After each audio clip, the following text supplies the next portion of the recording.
justice activist.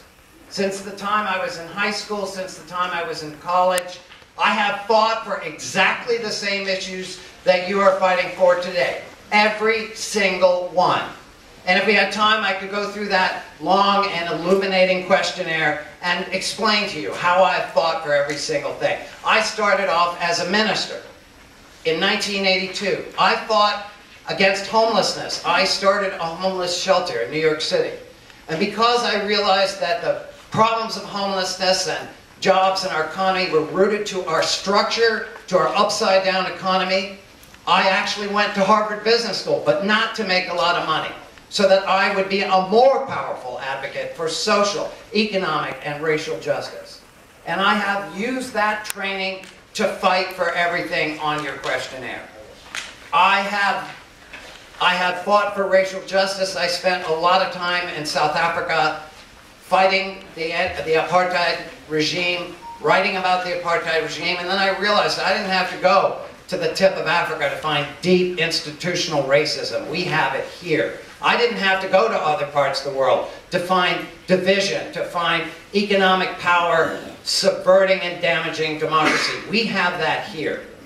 And I was a teacher for a while, and then I ran for lieutenant governor. Some of you may remember that. I won, thanks to you. I became your nominee. And after that, I was so fired up about making change that I formed different coalitions, just like yours, to make change. I brought together businesses, activists, and investors. The investors and the activists were to push those businesses. So there are different ways to make change on all the different issues, on housing, on education, on social and economic justice. One way is you inspire people to make that change. I know how to do that. Another is that you push people to make change.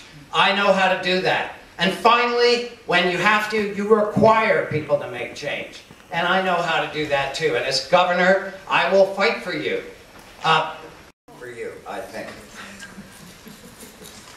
These two gentlemen have long careers in government, working for corporations, working in the law. I respect that.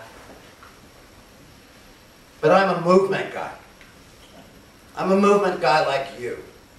I'm a union member. I'm part of the Writers Union, which is part of the UAW, Local 1981. My wife is a union member.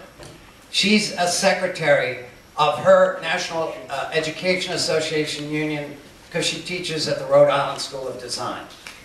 And I want you to imagine what it would be like to actually have me as the governor. To think about what we could do together with someone who believed in you and understood your problems, and who carries a passion that started when I was a boy and I was excluded from many things because people were afraid of me and afraid of my braces and afraid of my wheelchair, and who has come up through my hard work but the support of so many people, starting with my parents, who when I was a boy worried every minute that some insurance company was going to cut us off because I cost them money. So I believe in a just and sustainable economy that brings prosperity for everyone. And I've put everything I have into this, everything.